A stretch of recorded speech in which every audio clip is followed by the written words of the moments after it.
So students, आज का हमारा टॉपिक है द ह्यूमन एंडोक्राइन सिस्टम। आपने अभी तक different kinds of human system पढ़े हैं, जैसे digestive system, respiratory system, circulatory system, है ना। उसके अलावा कौन कौन से सिस्टम पढ़े हमने? एक्सक्रीटरी सिस्टम, लोकोमोटरी सिस्टम या हमारा लोकोमोशन एंड मूवमेंट, इन सबको कंट्रोल करने वाला एक system, that was nervous control and coordination, the neural control and coordination.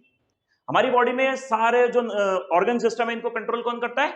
Neural control and coordination, मतलब हमारा central as well as peripheral nervous system.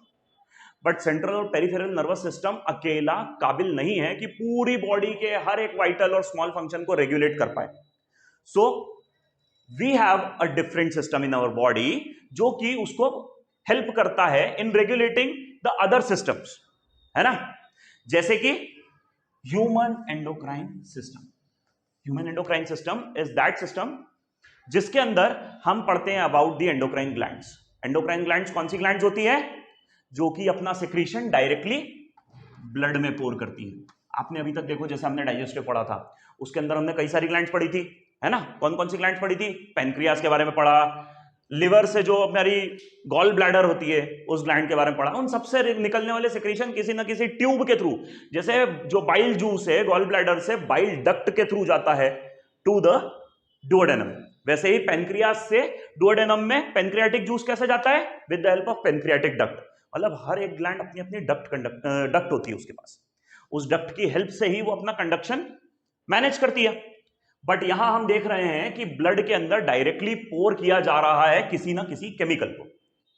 तो जो एंडोक्राइन ग्लैंड्स होती हैं ना, दे आर दोज ग्लैंड्स जो अपना सेक्रीशन डायरेक्टली ब्लड में पोर करती है, इसीलिए इन ग्लैंड्स को डक्टलेस ग्लैंड्स भी कहा जाता है। क्या कहते हैं? Ductless glands. और डक्टलेस ग्लैंड्स या एंडोक्राइन ग्लैंड्स जो होती हैं, इनका जो सेक्रीशन होता है,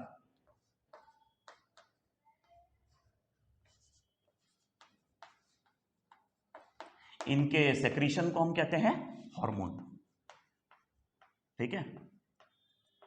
hormone is a specific kind of chemical जो कि कई सारी वाइटल प्रोसेस के लिए इंपॉर्टेंट होता है। हमारी बॉडी में कई सारी चीजें जो रन होती हैं वो होती है under the control of hormone.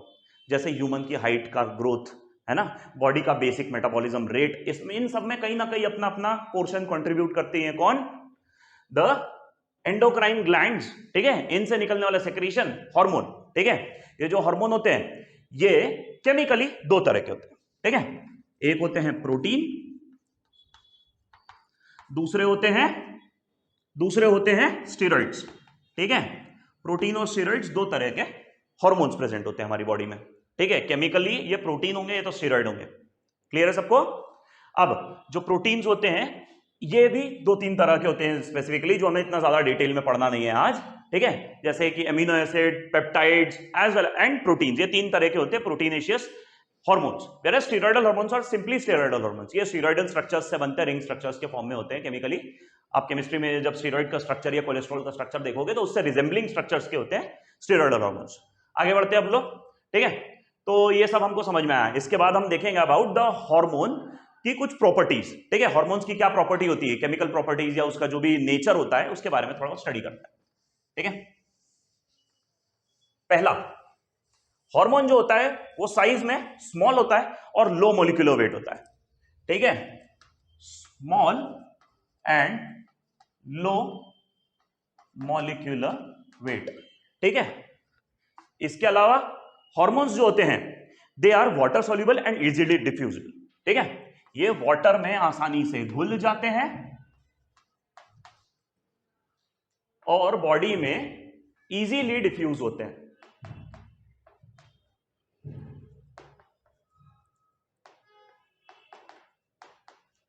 ठीक है। इस प्रॉपर्टी के अलावा ये जो होते हैं यूज होने के बाद डीजनरेट और डिस्ट्रॉय कर दिए जाते हैं ह्यूमन बॉडी में। क्लियर? जैसे कि इनका जो भी काम है, जैसे हार्मोन पर्टिकुलरली कोई हार्मोन है बॉडी में बना, वो अपना एक काम, अपना एक फंक्शन परफॉर्म करेगा। जब उसका फंक्शन परफॉर्म हो जाएगा ना, उसके बाद उसको डीजनरेट कर दिया जाता है बाय लिवर एंड किडनी। ये दो ऑर्गन्स है जो किसी भी हार्मोन को डीजनरेट करके बॉडी से एक्सक्रीट आउट करने में हेल्प करते हैं। ठीक है। तो यहां पर जो हमारा इसका आगे का क्या फंक्शन लिख सकते हैं हम कि दे आर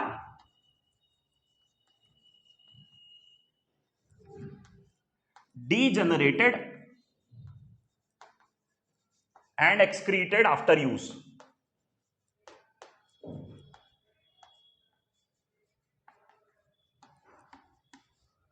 ठीक है, नेक्स्ट पॉइंट इज इसी पॉइंट से रिलेटेड, कांट बी रीयूज्ड। ठीक है, इनको हम वापस से यूज नहीं कर सकते। एक बार जो यूज में आ जाता है बॉडी, उसी अकॉर्डिंग इसका प्रोडक्शन रखती है। जितना काम का होगा उतना ही बॉडी प्रोड्यूस करके उसके अलावा बॉडी से एलिमिनेट कर दिया जाएगा, हटा दिया जाएगा।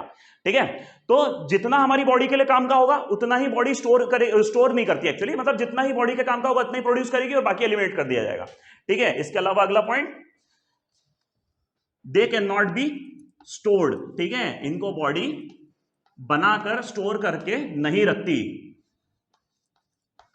इसका एक एक्सेप्शन है। ठीक है, इसका जो एक्सेप्शन है, ठीक है, वो यहां मेंशन कर रहा हूं, देखो, थायरॉक्सिन। ठीक है, thyroxine is the only hormone जो बॉडी में स्टोर हो सकता है। ठीक है, ये हार्मोन थायराइड ग्लैंड से निकलता है। Thyroxine is the only hormone जो बॉडी में स्टोर हो सकता है। ये बॉडी में स्टोर होता है और फिर जरूरत के हिसाब से धीरे धीरे सेक्रीट आउट होता है। थायराइड ग्लैंड से बनने वाला ये हार्मोन है। ठीक है, आगे देखते हैं। ये बहुत ही ट्रेस अमाउंट में रिलीज किए जाते हैं बॉडी के अंदर।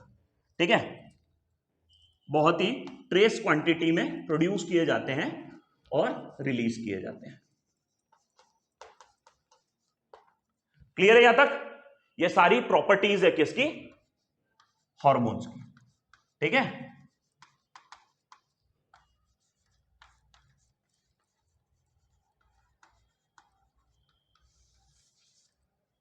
क्लियर यहां तक? किसी को कोई डाउट यहां तक? नहीं? देख लो एक बार ध्यान से, आगे कंटिन्यू करेंगे तो फिर चलो। ठीक है, अब आ जाते हैं हम लोग ह्यूमन एंडोक्राइन सिस्टम पे। आपको पता है जैसे हमारी बॉडी, मैंने अभी बताया कि केमिकल्स की हेल्प से भी रेगुलेट होती है। सिर्फ नर्वस सिस्टम अकेला कैपेबल नहीं है कि पूरी बॉडी को रेगुलेट कर ले। ठीक है, तो बॉडी को रेगुलेट करने के लिए इसकी हेल्प करता है एंडोक्राइन सिस्टम। अब एंडोक्राइन सिस्टम ह्यूमन बॉडी में कौन कंस्टिट्यूट करता है? ठीक है, ह्यूमन बॉडी में जो एंडोक्राइन सिस्टम होता है, it is made up of some glands, जिसमें पहली है हाइपोथैलेमस। ठीक है, हाइपोथैलेमस। दूसरी है पिट्यूटरी ग्लैंड।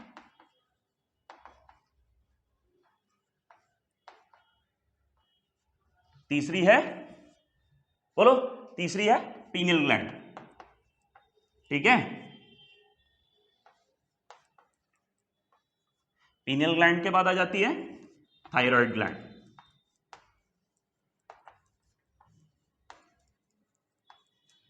थायराइड ग्लैंड के बाद पैराथायराइड ग्लैंड।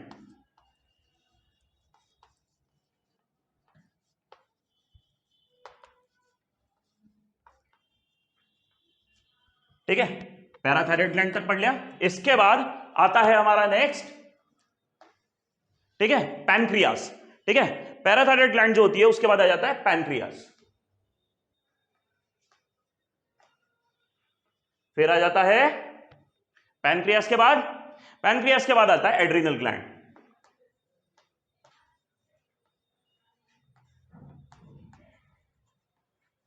ठीक है, एड्रिनल ग्लैंड के बाद जो नेक्स्ट ग्लैंड है वो कौन सी है? एड्रिनल ग्लैंड के बाद आते हैं गॉनेड्स। ठीक है, गॉनेड्स, गॉनेड्स में दो, टेस्टिस एंड ओवरी। तो पहला लिख रहे हैं हम यहां पर टेस्टिस, जो कि होती है मेल्स में। ठीक है ना, और अगला आता है ओवरी, जो कि एक फीमेल ऑर्गन है। ये सारे बेसिकली, इनके अलावा कुछ और माइक्रो टॉपिक्स भी हम स्टडी करेंगे, कुछ ग्लैंड्स और कुछ अलग हार्मोन्स के बारे में पढ़ने वाले हैं, बट मेजर हम इन्हीं ग्लैंड्स के बारे में स्टडी करेंगे डिटेल में, जिसमें हमारा सबसे इंपॉर्टेंट पोर्शन आएगा the pituitary gland and hypothalamus. ठीक है, क्योंकि आपने बहुत पहले से प्रीवियस क्लासेस से सुनते आ रहे हो आप लोग कि pituitary gland is the master gland, है ना। पिट्यूटरी ग्लैंड क्या होती है? मास्टर ग्लैंड होती है, जो कि सारे दूसरी एंडोक्राइन ग्लैंड्स को कंट्रोल करती है ना। वैसे ही हाइपोथैलेमस जो होती है, इसको हमने कहा है मास्टर ऑफ मास्टर ग्लैंड। अब इसको मास्टर ऑफ मास्टर ग्लैंड क्यों बोलते हैं पता है? क्योंकि ये हमारी पिट्यूटरी ग्लैंड को कंट्रोल करती है। ठीक है, जैसे हमारी पिट्यूटरी सारी ग्लैंड्स को, थायराइड को, पैराथायराइड को, पैनक्रियास से निकलने वाले सेक्रीशंस या फिर एड्रिनल ग्लैंड, टेस्टिस, ओवरी, सबको कंट्रोल करने के लिए कुछ केमिकल्स या हार्मोन्स प्रोड्यूस करती है। वैसे ही हमारी बॉडी में हाइपोथैलेमस होता है जो कि पिट्यूटरी से निकलने वाले सेक्रीशंस को कंट्रोल करता है कि उन्हें कब रिलीज होना चाहिए और कब नहीं होना चाहिए। ठीक है ना, इस तरह की प्रोसेसिंग है दोनों की। तो हम पहले पढ़ेंगे अबाउट पिट्यूटरी और उसके बाद आएंगे हम हाइपोथैलेमस पे। ठीक है, चलो स्टार्ट करें, है ना, पिट्यूटरी के बारे में हम स्टडी स्टार्ट करेंगे।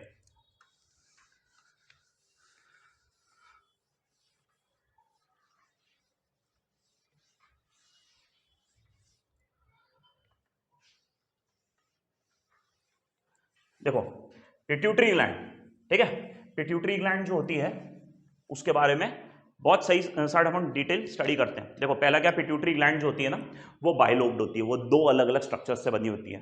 Actually it is present in the mid brain. ठीक है, पिट्यूटरी ग्लैंड जो होती है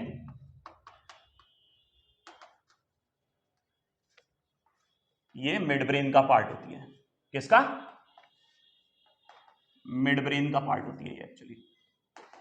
ठीक है, ये प्रेजेंट कहां होती है? Just beneath the hypothalamus. ठीक है, हाइपोथैलेमस के जस्ट नीचे प्रेजेंट होती है।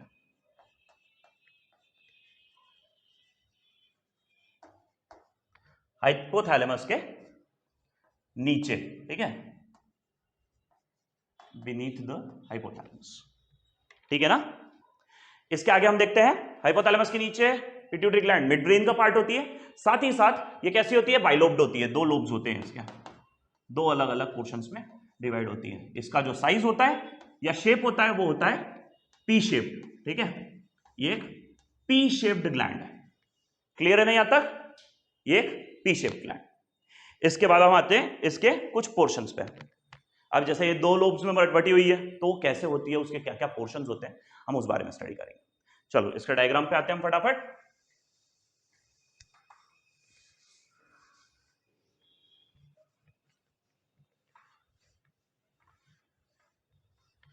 पिट्यूटरी ग्लैंड, ठीक है, डायग्राम ध्यान से देखेंगे सब, है ना।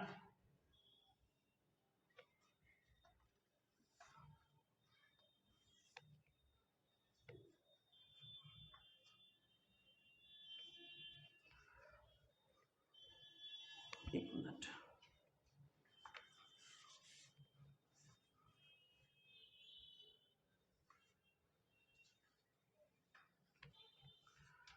ये इसके ऊपर वाला जो रीजन है इसको बोलते हैं हम लोग हाइपोथैलेमस। ठीक है, that upper region is hypothalamus. इसी के नीचे एक स्टॉक लाइक स्ट्रक्चर से कनेक्टेड होती है पिट्यूटरी। अब ये किस तरह से होती है, दो लोब्स में, मैं आपको बताता हूं। ठीक है, ये एक पोर्शन और दूसरा पोर्शन इस तरह से,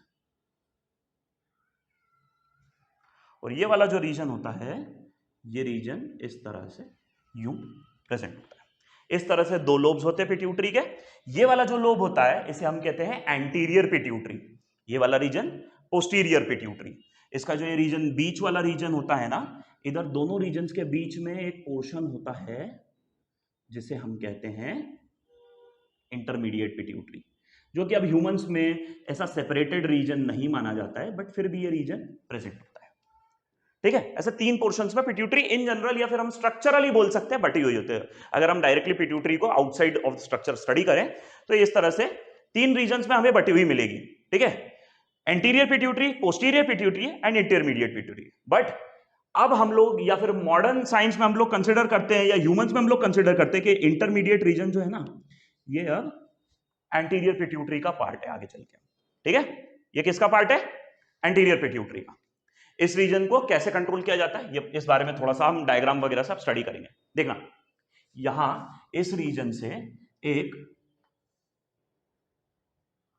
वेन आती है जो इस टाइप का एक स्ट्रक्चर बनाती है और ये वेन नीचे उतरती है,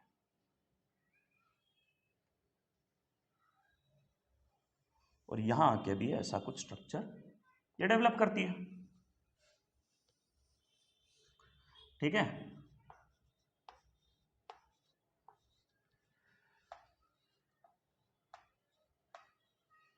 ठीक, और जो पोस्टीरियर पिट्यूटरी है इसके अंदर एक रीजन ऐसा कुछ आता है।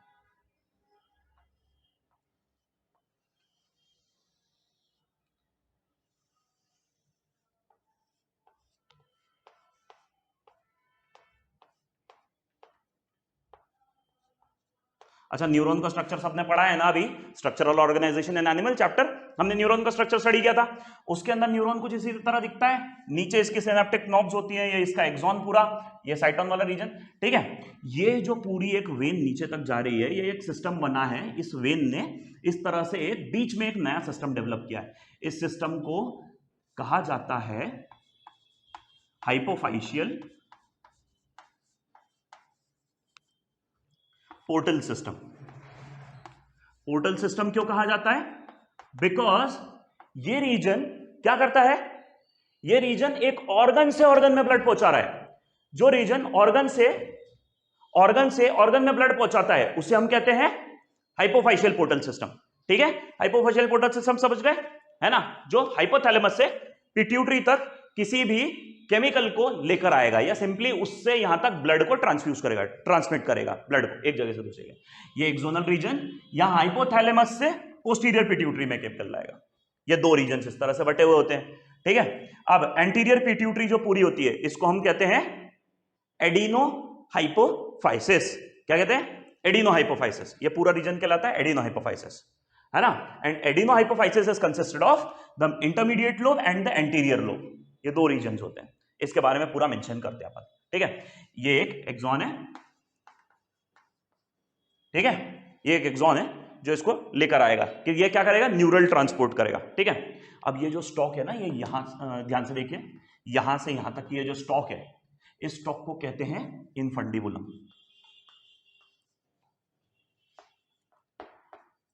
इनफंडिबुलम। पोस्टीरियर रीजन जो है, ये पोस्टीरियर रीजन को बोला जाता है पार्स नर्वोसा। अब इनफंडिबुलम और पार्स नर्वोसा दोनों मिलकर कहलाते हैं, क्या कहलाते हैं दोनों मिलकर? Neuro hypophysis. Neuro hypophysis,